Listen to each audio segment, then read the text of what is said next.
السلام علیکم ورحمۃ اللہ وبرکاتہ۔ اعوذ باللہ من الشیطان الرجیم، بسم اللہ الرحمن الرحیم۔ فقد قال اللہ تعالی فی الکتاب المجید وفرقان الحمید، لقد خلقنا الانسان فی احسن تقویم۔ محترم سامعین، آج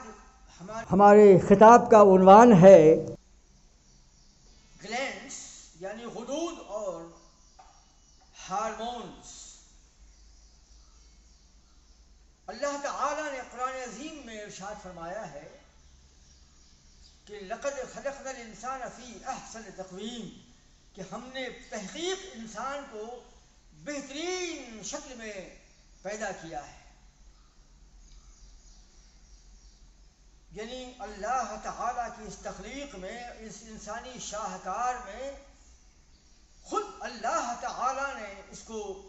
بہترین قرار دیا۔ یعنی اس میں کہیں جھول نہیں، کبھی کہیں کوئی عیب نہیں، کہیں کوئی فلاں نہیں۔ اللہ فرماتا ہے کہ ہم نے اس انسان کو بہترین شکل میں پیدا فرمایا۔ لہذا جسم انسانی کے بارے میں اللہ نے جہاں یہ فرمایا،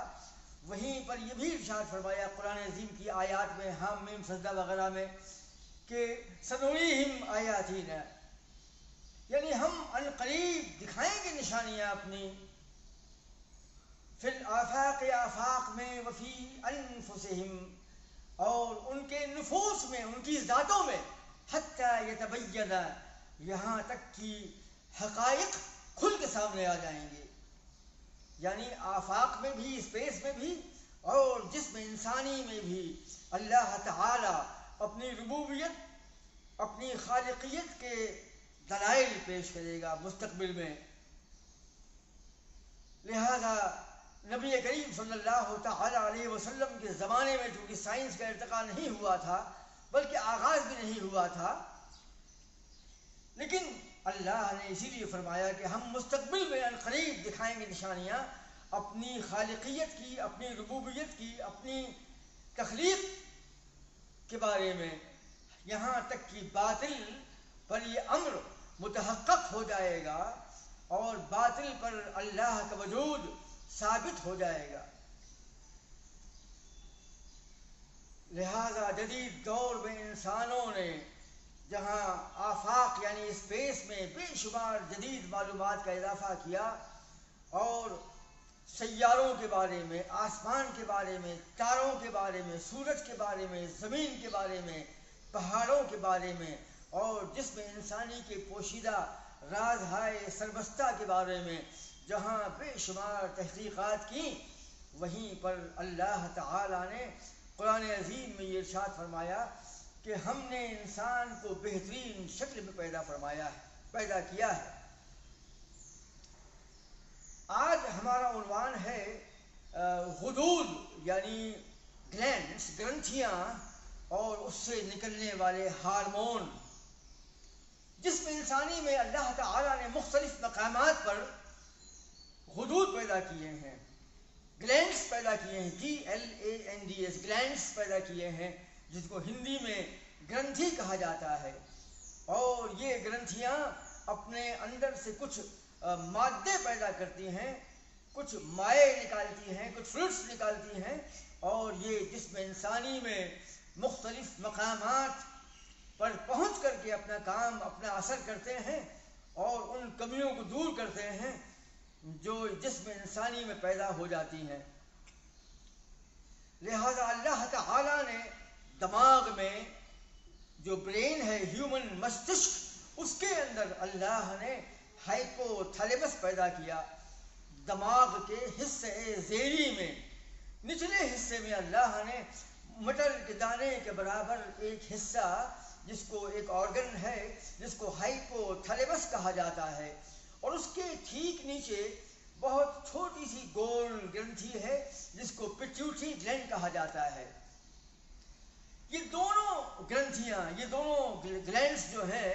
جسم انسانی کے تمام حصوں سے پیغامات کو وصول کرتی ہیں اور میسیجز کو وصول کرتی ہیں۔ جسم انسانی کے کسی بھی حصے میں اگر کوئی کمی پیدا ہو جائے، کوئی فساد پیدا ہو جائے یا کوئی تخریب پیدا ہو جائے تو اس حصے کی خلیات جو ہیں، سیلز، کوشکائیں پیغامات ارسال کرتی ہیں، میسیجز روانہ کرتی ہیں، اور وہ میسیجز برین میں آتے ہیں، اور ہائپو تھیلیمس اور پیٹیوٹری گلینڈز جو ہیں ان میسیجز کو، ان پیغامات کو قبول کرتی ہیں، وصول کرتی ہیں، اور اس کو اینالائز کرتی ہیں، اس کا تجزیہ کرتی ہیں، وشلیشن کرتی ہیں، اور جن جن مقامات سے میسیجز آئے تھے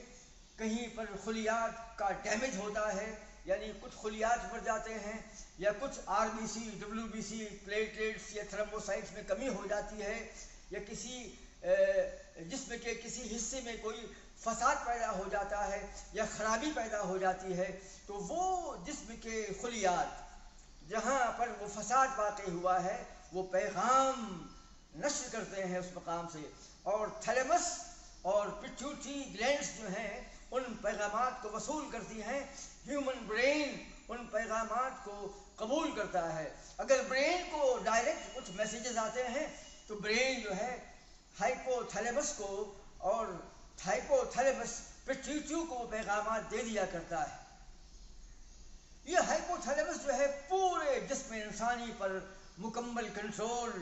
حاصل کرتا ہے، اس کا پورا کنٹرول، اس کا پورا نظم و ضبط ہوتا ہے، جسم کے تمام حصے اس سے مربوط ہوتے ہیں، اور تمام میسیجز کو یہ قبول کرتا ہے، ان کا تجزیہ کرتا ہے، ان کا حل تلاش کرتا ہے، اور پیٹیوٹری کو حکم دیتا ہے، اور خود بھی اپنے اندر سے کچھ ایسے ہارمونز کا اخراج کرتا ہے، اور وہ ہارمون جو ہیں خون میں مل کر جب وہ نکلتے ہیں اپنے تھیلیمس سے اور پیٹیوٹری گلینڈ سے نکلتے ہیں تو وہ ہارمون خون کی اسٹریم میں، بلڈ اسٹریم میں شامل ہو کر ان مقامات تک سفر کرتے ہیں جن مقامات سے وہ میسیج آئے ہیں، اور ان مقامات پر پہنچ کر کے خون سے وہ ہارمون نکل کر ان علاقوں میں اور ان اعضاء میں، ان آرگنز میں پہنچ جاتے ہیں، اور وہاں پر دستک دیتے ہیں، اور وہاں پر ان اعضاء کے دروازوں پر کچھ ریسیپٹرز لگے ہوتے ہیں، اور وہ ریسیپٹرز جو ہیں ہارمون کو اندر آنے کی اجازت دیتے ہیں، وہ ہارمون اندر داخل ہو جاتے ہیں۔ آپ سوچئے کہ انسانی خون میں کتنے اجزاء، سینکڑوں اجزاء ہوتے ہیں، اور تمام گیسیں ہوتی ہیں، تمام پروٹین ہوتے ہیں، کیا کیا ہوتا ہے، لیکن وہ ہارمون جو تھیلیمس نے اور پیٹیوٹری گلینڈ نے نکالے تھے ان حصوں کے لیے جہاں سے شکایات آئی تھیں، جہاں سے پیغامات آئے تھے، ان مقامات کے دروازوں پر یہ ہارمون دستک دیتے ہیں، اور وہ ریسیپٹرز جو ہیں استقبالیے وہ دروازہ کھول دیتے ہیں، اور خون انسانی سے وہ ہارمون نکل کر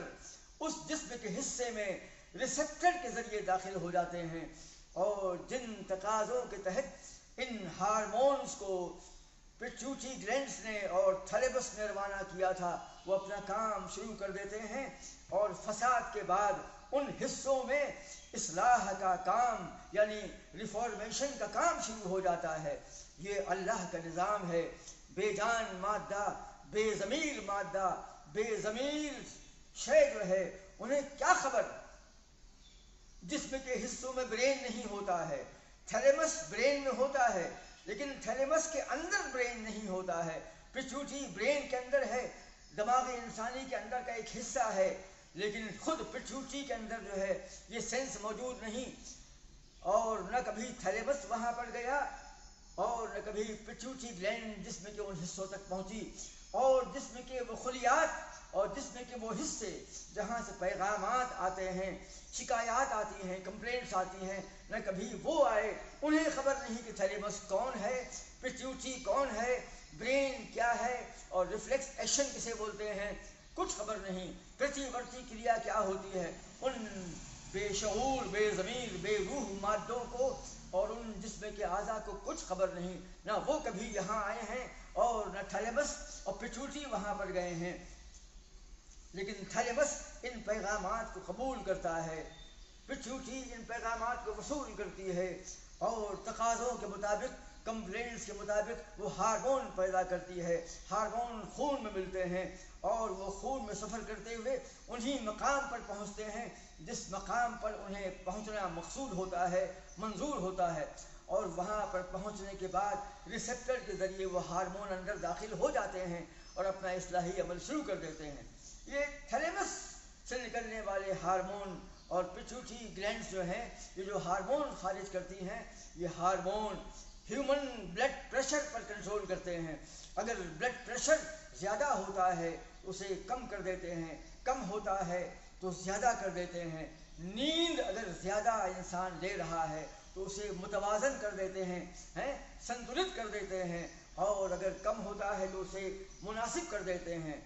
تو ہیومن بلڈ پریشر اور نیند اور پانی، اگر جسم انسانی میں پانی کم پڑ گیا ہے تو پانی کی مقدار کو مینٹین کرتے ہیں. پانی کی مقدار جو کم تھی اسے زیادہ کر دیتے ہیں، اور اگر زیادہ ہو تو پانی کی مقدار کو جسم کے اندر جو ہے مناسب کر دیتے ہیں، اپروپریٹ کر دیتے ہیں. اور اگر خون میں کوئی فساد پیدا ہو گیا ہو، یا خون کے آر بی سی اور ڈبلیو بی سی یعنی سرخ ذرات، سفید ذرات اور تھرمبوسائٹس اور پلیٹلیٹس میں کہیں کوئی فساد پیدا ہو گیا ہو، یا خلیات میں کہیں ڈیمیج پیدا ہو گیا ہو، تو یہ ہائپو تھیلیمس تک وہ پیغامات نشر کرتے ہیں اور یہ ہارمون خارج کرتے ہیں، تھیلیمس اور پیٹیوٹری اور برین، اور یہ وہ ہارمون وہاں پہنچتے ہیں. میں کہتا ہوں یہ کتنا بڑا معجزہ ہے جو اللہ نے ان بے جان جسم کے حصوں کے اندر پیدا فرما دیا ہے. کیا اندھا، لنگڑا، لولا، بہرا مادہ اس لائق ہے کہ اس میں اتنا سینس ہو کہ اس کے اندر ڈیمیج ہو گیا ہے، تخریب ہو گئی ہے، اس میں فساد پیدا ہو گیا ہے، اور وہ اس فساد کی خبر دیتا ہے، اور وہ خبر تھیلیمس قبول کرتا ہے، برین قبول کرتا ہے، پیٹیوٹری قبول کرتی ہے، اور تقاضے کے مطابق، کمپلینٹس کے مطابق ہارمون پیدا کرتے ہیں. یہ تمام نظام بتلاتا ہے کہ ایک خالق کائنات ہے جس نے انسان کو پیدا فرمایا ہے، اور اسپیس کو پیدا فرمایا ہے، سیاروں کو پیدا فرمایا ہے، چاند تاروں کو پیدا فرمایا ہے، زمین و آسمان کو پیدا فرمایا ہے، انسان و حیوانات کو پیدا فرمایا ہے، شمس و قمر، لیل و نہار، شام و سحر، شجر و حجر، گل و جن و بشر، گل و برگ و ثمر اور جن و بشر، کائنات کی تمام اشیاء کو، ان پہاڑوں کو، ان چٹانوں کو، ان مشرقی، مغربی اور جنوبی، شمالی پنہائیوں کو، آسمان کی بلندیوں کو، پھولوں کی شوخی کو، کلیوں کی مہک کو، پھولوں کی مہک کو اور کلیوں کی شوخی کو، اور تیز و تند ہواؤں کو پیدا کرنے والا، پرندوں کو پیدا کرنے والا، حیوانات و نباتات اور جمادات کو پیدا کرنے والا خالق کائنات ہے. اس نے ساری کائنات کو پیدا فرمایا ہے اور ہر چیز کو صحیح طریقے سے، صحیح میزان اور صحیح حساب سے پیدا فرمایا ہے. ہائپو تھیلیمس اور پیٹیوٹری گلینڈ کا یہ روحانی نظام اور یہ کائناتی اور آفاقی نظام جو ہے یہ دلیل پیش کرتا ہے کہ ایک خالق کائنات ہے، ورنہ اندھے، لنگڑے، لولے، بہرے مادے کو اتنا شعور کہاں سے آ گیا؟ اور اللہ نے اتنا اچھا نظم و ضبط، اتنا اچھا کمیونیکیشن جو ہے یہ خود بخود کیسے وجود میں آ سکتا ہے؟ جس انسان کے سر میں آنکھیں ہیں، ناک ہے، زبان ہے اور سوچنے کے لیے دماغ ہے، اور ان تمام 5 حاسوں کو، پنچیندریوں کو، یعنی 5 سینس آرگنز کو اللہ نے جسم کے سب سے اونچے حصے میں یعنی سر کے اوپر رکھا ہے، تاکہ یہ جو ہے ہیڈ کوارٹر سے، اپنے صدر مقام سے ان تمام جسم کے نظام کو سنبھالے، اور وہ سنبھالتا ہے. یہ تمام دلائل ہیں. اللہ نے قرآن عظیم میں غالباً حام میم سجدہ میں فرمایا ہے کہ ہم دکھائیں گے نشانیاں اپنے رب ہونے کی، ان کی جانوں کے اندر میں بھی، اور آسمانوں میں بھی، خلاؤں میں بھی، شونیہ میں بھی، اسپیس میں بھی اپنے رب ہونے کی نشانیاں ہم دکھائیں گے. مستقبل میں یعنی اللہ کے نبی کے زمانے میں صحابہ تابعین تبع تابعین کے زمانے میں، اتباع و تبع تابعین کے زمانے میں سائنس کا وجود نہیں تھا، سائنس کا ارتقاء نہیں ہوا تھا، وہ تو نبی کریم صلی اللہ علیہ وسلم کے 100-150 سال کے بعد بنو امیہ اور بنو عباس اور بنو حسفانیہ کے زمانے میں ہوا تھا۔ اللہ نے فرمایا کہ ہم قیامت تک مستقبل میں دکھاتے رہیں گے انسانیت کو اپنے رب ہونے کی نشانیاں، لہذا آنے والے زمانوں میں سائنٹسٹوں نے قرآن عظیم کی آیات میں پوشیدہ بے شمار اسرار و حکم کو بیان کرنا شروع کر دیا، اور قرآن عظیم میں انفسی و آفاقی دلائل جو موجود تھے ان کے بارے میں سائنٹسٹوں نے، ویگیانکوں نے ہزاروں لاکھوں دلائل پیش کر دیے، اور یہ ثابت کر دیا کہ قرآن عظیم اللہ کا معجزہ ہے، چونکہ قرآن عظیم اللہ کی کتاب ہے اور ساری کائنات بھی اللہ کی مخلوق ہے، لہذا جو مصنف کتاب کا ہے، جو کتاب کا مصنف ہے، لیکھک ہے، وہی تو کائنات کا رچیتا ہے، وہی تو کائنات کا خالق ہے، وہ اپنی کتاب کے اندر میں کائنات کے بارے میں غلط معلومات کیسے دے گا؟ لہذا اسی لیے قرآن عظیم کی آیات بینات میں جو حقائق، جو اسرار و حکم پوشیدہ ہیں، جو حکمتیں پوشیدہ ہیں، جو رازہائے سربستہ ہیں، ان میں کوئی فلاء نہیں، کوئی لوچ نہیں، کوئی جھول نہیں، کوئی کمی نہیں، کوئی نقص نہیں، کیونکہ اللہ تعالیٰ نے قرآن عظیم میں اس کو بیان فرمایا ہے۔ کائنات کو پیدا کرنے کے بعد میں قرآن عظیم کی آیات میں اللہ نے تخلیق کائنات اور تخلیق مادہ اور تخلیق انسانیت اور تخلیق کائنات کے بارے میں جو حقائق پیش کیے ہیں، جو معارف پیش کیے ہیں، اسی لیے سچ ثابت ہو رہے ہیں۔ اور اس نے جب یہ کہا کہ ہم مستقبل میں نشانیاں دکھائیں گے، حتی یتبین، یہاں تک کہ باطل اور حق جو ہے سامنے آ جائے گا، باطل سے حق کھل کے سامنے آ جائے گا، اور لوگ اللہ کی ربوبیت اور اللہ کی خالقیت کے جلووں کو دیکھ لیں گے۔ لہذا ہمیں، ہمارے علماء کا یہ فرض ہے کہ قرآن عظیم کی آیات بینات میں پوشیدہ راز ہے سربستہ کے بارے میں تحقیق کریں، اور قرآن و سنت کے دلائل کو آشکارا کریں۔ ہمارے علماء و ائمہ کو اپنے موقف کے بارے میں جب کوئی ایک آیت مل جاتی ہے تو اس ایک آیت کو لے کر کے آسمان سر پہ اٹھا لیتے ہیں کہ قرآن عظیم میں ہمارے موقف کو ثابت کرنے والی ایک آیت موجود ہے، لیکن کائنات کے بارے میں، زمین و آسمان کی تخلیق کے بارے میں، اور انسانی جسم میں جو حیرت انگیزیاں ہیں اس کے بارے میں، اور پہاڑوں کے بارے میں،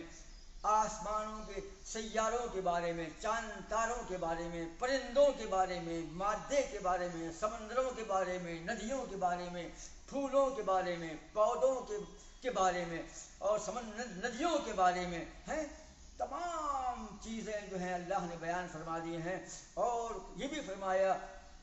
افلا يتدبرون القرآن ولو كان من عند غير الله لوجدوا فيه اختلافا كثيرا، کہ تم لوگ قرآن عظیم کی آیات میں تدبر کیوں نہیں کرتے ہو، تفکر کیوں نہیں کرتے ہو، تعقل کیوں نہیں کرتے ہو؟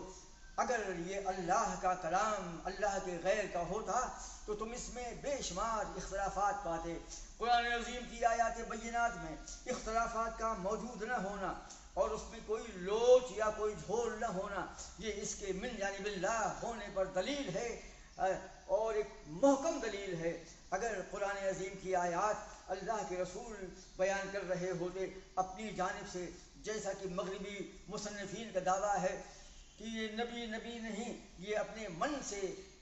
آیتیں گڑھ کر بیان کر دیتے ہیں، اور جین دھرم کے ماننے والے اور سناتنی جو ہیں نبی کریم پر یہ الزام لگاتے ہیں کہ یہ آسمانی کتاب نہیں، ان کا نبی آسمانی نہیں۔ اگر یہ اللہ کے رسول جو ہیں اپنے من سے ان آیات کو گڑھتے تو کائنات کے اندر یہ جو راز ہے سربستہ ہیں، جن کی تصدیق و توثیق سائنس کر رہی ہے، آج تک ایک بھی سائنٹسٹ قرآن عظیم کے اندر موجود کسی بھی دلیل محکم کی تردید نہیں کر سکا ہے، تغلیط نہیں کر سکا ہے، بلکہ تمام سائنٹسٹ جو ہیں یہ اس امر کا اعلان کرتے ہیں۔ ہم تمام ناظرین سے جو ہیں گزارش کرتے ہیں کہ وہ ہماری اس چینل کو سبسکرائب کریں اور شیئر کریں۔